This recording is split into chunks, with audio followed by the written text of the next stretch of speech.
اعوذ باللہ من الشیطان الرجیم بسم اللہ الرحمن الرحیم۔ امید ہے آپ خیریت سے ہوں گے، اور آج کی ویڈیو کے اندر میں ایک دلچسپ سے موضوع کے اوپر آپ لوگوں کے ساتھ بات کروں گی۔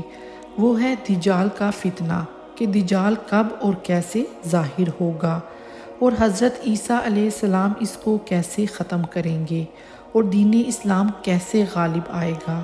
یہ ساری باتیں میں آپ لوگوں کے سامنے قرآن اور حدیث کی روشنی میں ذکر کروں گی۔ قیامت سے پہلے دجال ظاہر ہوگا اور اس کی تباہ کاریاں نمودار ہوں گی، لیکن حضرت عیسیٰ علیہ السلام اس کو ختم کر دیں گے اور اسلام غالب آئے گا۔ یہ قیامت کی بڑی نشانیوں میں سے ایک بڑی نشانی ہے۔ دجال کے فتنے سے بچنے کے لیے یہ ہر مسلمان کے لیے لازم ہے کہ اس کو پتہ ہو کہ دجال کس فتنے کا نام ہے۔ دجال کا لفظ دجل سے نکلا ہے، جس کے معنی ہے دھوکہ دینا۔ دجال اپنی طاقت اور قوتوں کے ذریعے لوگوں کو دھوکہ دے گا اور اپنا قائل کر لے گا۔ لوگ اس کی اطاعت و فرما برداری کرنے لگیں گے، اور جو لوگ اس کی اطاعت و فرما برداری کریں گے وہ سراسر گمراہ لوگ ہوں گے، اور قیامت کے دن ان کا ٹھکانہ جہنم ہوگا۔ رسول اللہ صلی اللہ علیہ وسلم نے فرمایا، دجال اس وقت تک نہیں نکلے گا جب تک لوگ اس کے تذکرہ سے غافل نہ ہو جائیں، یہاں تک کہ ائمہ بھی ممبروں پر اس کا تذکرہ کرنا چھوڑ دیں گے۔ وہ پہلے نبوت کا دعویٰ کرے گا اور پھر اس کے بعد خدائی کا دعویٰ کرے گا۔ اس کے ساتھ غذا کا بہت بڑا ذخیرہ ہوگا۔ زمین کے پوشیدہ خزانوں کو حکم دے گا تو وہ باہر نکل کر اس کے پیچھے ہو جائیں گے۔ مادر ذات اندھے اور ابرص کو تندرست کر دے گا۔ اللہ تعالیٰ اس کے ساتھ شیاطین بھیجے گا جو لوگوں سے باتیں کریں گے۔ چنانچہ دجال کسی دیہاتی سے کہے گا کہ اگر میں تیرے ماں باپ کو زندہ کر دوں تو مجھے تو اپنا رب مان لے گا۔ دیہاتی وعدہ کر لے گا تو اس کے سامنے وہ شیطان اس کے ماں باپ کی صورت میں آ کر کہیں گے، بیٹا تو اس کی اطاعت کر، یہ تیرا رب ہے۔ نیز دجال کے ساتھ دو فرشتے دو نبیوں کے ہم شکل ہوں گے، جو اس کی تکذیب لوگوں کی آزمائش کے لیے اس طرح کریں گے کہ سننے والوں کی تصدیق کرتے ہوئے معلوم ہوں گے۔ جو شخص اس کی تصدیق کرے گا وہ کافر ہو جائے گا، اور اس کے تمام پچھلے نیک اعمال باطل اور بیکار ہو جائیں گے، اور جو اس کی تکذیب کرے گا اس کے سب گناہ معاف ہو جائیں گے۔ اس کا عظیم فتنہ یہ ہوگا کہ جو لوگ اس کی بات مان لیں گے، اس کی زمین میں دجال کے کہنے پر بادلوں سے بارش ہوتی نظر آئے گی، اور اس کے کہنے پر اس کی زمین نباتات اگائے گی۔ ان کے مویشی تندرست ہو جائیں گے اور ان کے تھنوں میں دودھ بھر جائے گا، اور جو لوگ اس کی بات نہ مانیں گے ان میں قحط پڑے گا، اور اس کی وجہ سے سارے مویشی ہلاک ہو جائیں گے۔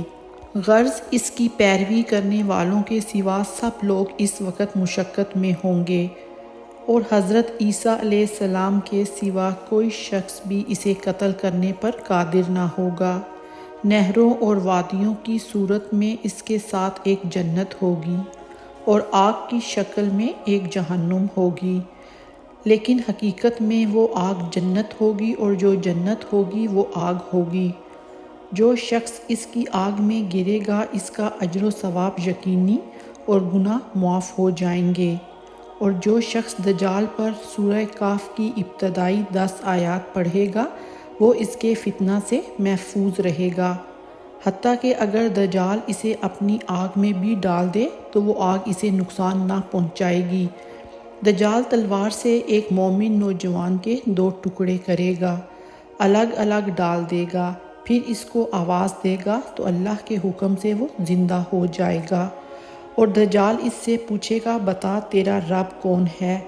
وہ کہے گا کہ میرا رب اللہ ہے اور تو اللہ کا دشمن ہے، مجھے آج پہلے سے زیادہ تیرے دجال ہونے کا یقین ہے۔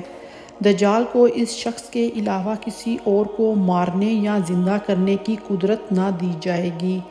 اس کا فتنہ 40 روز تک جاری رہے گا، جن میں سے ایک دن 1 سال کے برابر ہوگا، اور ایک دن 1 ماہ کے برابر ہوگا، اور ایک دن ایک ہفتے کے برابر ہوگا، باقی ایام حسب معمول ہوں گے۔ دجال کی علامات میں آپ لوگوں کے سامنے ذکر کرتی ہوں کہ وہ کیسا ہوگا۔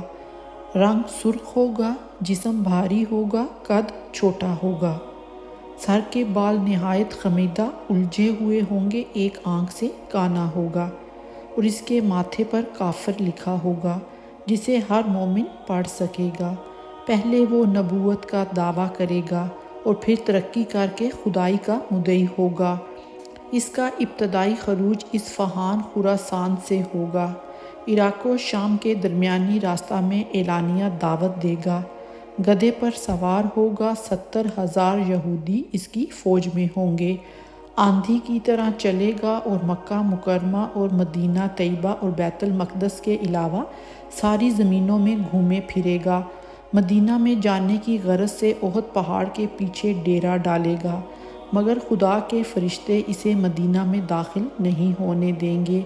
وہاں سے ملک شام کا رخ کرے گا اور وہاں جا کر ہلاک ہوگا۔ اس دوران مدینہ طیبہ میں 3 زلزلے آئیں گے، اور مدینہ طیبہ میں جتنے منافق ہوں گے وہ گھبرا کر باہر نکلیں گے اور دجال سے جا ملیں گے۔ جب بیت المقدس کے قریب پہنچے گا تو اہل اسلام اس کے مقابلہ میں نکلیں گے اور دجال کی فوج ان کا محاصرہ کر لے گی۔ مسلمان بیت المقدس میں محصور ہو جائیں گے اور اس محاصرہ میں ان کو سخت ابتلا پیش آئے گا۔ ایک دن صبح کے وقت آواز آئے گی، تمہارے پاس مدد آ پہنچی ہے۔ مسلمان یہ آواز سن کر کہیں گے کہ مدد کہاں سے آ سکتی ہے، یہ کسی پیٹ بھرے کی آواز ہے۔ عین اسی وقت جب کہ فجر کی نماز کی اقامت ہو چکی ہوگی، حضرت عیسیٰ علیہ السلام بیت المقدس کے شرقی منارہ کے پاس نزول فرمائیں گے۔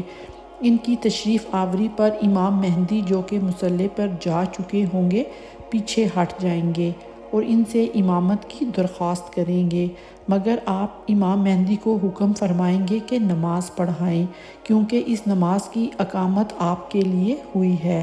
نماز سے فارغ ہو کر حضرت عیسیٰ علیہ السلام دروازہ کھولنے کا حکم دیں گے۔ آپ کے ہاتھ میں اس وقت ایک چھوٹا سا نیزہ ہوگا۔ دجال آپ کو دیکھتے ہی اس طرح پگھلنے لگے گا جیسے پانی میں نمک پگھل جاتا ہے۔ آپ اس سے فرمائیں گے کہ اللہ تعالیٰ نے میری ایک ضرب تیرے لیے لکھ رکھی ہے جس سے تو بچ نہیں سکتا۔ دجال بھاگنے لگے گا، مگر آپ باب لد کے پاس اس کو پکڑ لیں گے اور نیزے سے اس کو ہلاک کر دیں گے، اور اس کا نیزے پر لگا ہوا خون مسلمانوں کو دکھائیں گے۔ اس وقت اہل اسلام اور دجال کی فوج میں مقابلہ ہوگا۔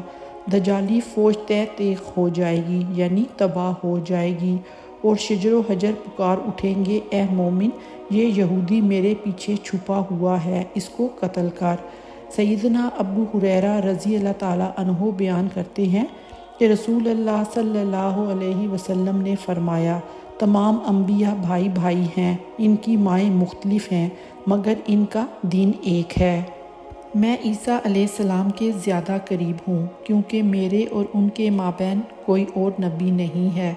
وہ نازل ہونے والے ہیں، تم انہیں دیکھو گے تو پہچان لوگے۔ وہ ایک ایسے شخص ہوں گے جن کا قد درمیانہ ہوگا اور رنگ سرخی سفیدی مائل ہوگا۔ انہوں نے ہلکے زرد رنگ کے 2 کپڑے پہنے ہوں گے۔ سر سے یوں محسوس ہوگا جیسے پانی کے قطرے گر رہے ہوں، حالانکہ وہ گیلا نہیں ہوگا۔ وہ صلیب کو توڑ دیں گے، خنزیر کو قتل کر دیں گے، جزیہ ختم کر دیں گے اور لوگوں کو اسلام کی دعوت دیں گے۔ اللہ تعالیٰ ان کے زمانہ میں اسلام کے علاوہ تمام ملتوں کو ہلاک کر دیں گے۔ اللہ تعالیٰ ان کے زمانے میں مسیح دجال کو بھی ہلاک کر دیں گے۔ پھر زمین میں اس قدر پرامن ہو جائے گی کہ شیر اونٹوں کے ساتھ، چیتے گایوں کے ساتھ اور بھیڑ بکریوں کے ساتھ اس طرح مل کر چلیں گے، اور بچے سانپوں کے ساتھ اس طرح کھیلیں گے کہ سانپ انہیں کوئی نقصان نہیں پہنچائیں گے۔ سیدنا عیسیٰ علیہ السلام زمین میں 40 سال رہیں گے اور پھر فوت ہو جائیں گے، اور مسلمان ان کی نماز جنازہ پڑھیں گے۔ حضرت ابن مسعود رضی اللہ تعالیٰ عنہ سے مروی ہے کہ نبی صلی اللہ علیہ وسلم نے ارشاد فرمایا، شب معراج میری ملاقات حضرت عیسیٰ علیہ السلام سے ہوئی۔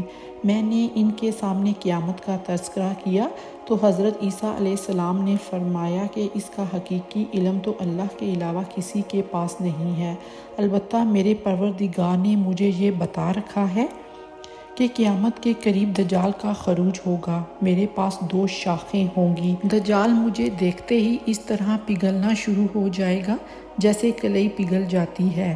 اس کے بعد اللہ اسے ختم کروا دے گا، یہاں تک کہ شجر و حجر پکار کر کہیں گے کہ اے مسلم، یہ میرے نیچے کافر چھپا ہوا ہے، آ کر اسے قتل کر۔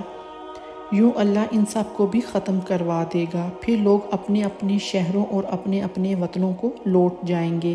اس وقت یاجوج ماجوج کا خروج ہوگا جو ہر بلندی سے پھسلتے ہوئے محسوس ہوں گے۔ وہ تمام شہروں کو رون ڈالیں گے۔ میں اللہ سے ان کے خلاف بد دعا کروں گا تو اللہ تعالیٰ ان پر موت کو مسلط کر دے گا، یہاں تک کہ ساری زمین ان کی بدبو سے بھر جائے گی۔ پھر اللہ تعالیٰ بارش برسائیں گے جو ان کے جسموں کو بہا کر لے جائے گی اور سمندر میں پھینک دے گی۔ اس کے بعد پہاڑوں کو گرا دیا جائے گا اور زمین کو چمڑے کی طرح کھینچ دیا جائے گا۔ میرے رب نے مجھ سے وعدہ کر رکھا ہے کہ جب یہ واقعات پیش آئیں گے تو قیامت کی مثال اس امید والی اونٹنی کی ہوگی جس کی مدت حمل پوری ہو چکی ہو اور اس کے مالک کو معلوم نہ ہو کہ کب اچانک ہی اس کے یہاں دن یا رات میں بچہ پیدا ہو جائے گا۔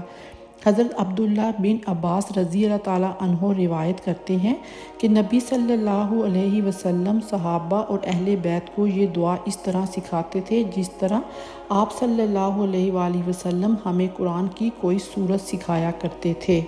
اے اللہ، میں عذاب جہنم سے تیری پناہ مانگتا ہوں، عذاب قبر سے تیری پناہ کا طلبگار ہوں، مسیح دجال کے فتنہ سے پناہ چاہتا ہوں اور زندگی و موت کے فتنوں سے تیری پناہ طلب کرتا ہوں۔ تو ہمیں بھی یہ دعا اپنی دعاؤں میں شامل کرنی چاہیے تاکہ ہم دجال کے اس غلیظ فتنہ سے بچ سکیں۔ اس کے علاوہ ہمیں اپنے ایمان کو مضبوط اور پختہ کرنے کے لیے اللہ تعالیٰ کے احکامات پر عمل کرنا چاہیے اور رسول صلی اللہ علیہ وآلہ وسلم کی مبارک سنتوں کو اپنی زندگی میں لانا چاہیے۔ جب ہم اللہ کے احکامات کو پورا کریں گے تو ایمان کی مضبوطی کی وجہ سے نہ صرف ہم دجال کے فتنے سے بچ سکتے ہیں بلکہ سارے فتنوں سے بچ سکتے ہیں۔ اللہ تعالیٰ سے دعا ہے کہ اللہ تعالیٰ ہماری حفاظت فرمائے اور ہمیں دنیا اور آخرت کے عذابات سے محفوظ رکھے۔ آمین ثم آمین۔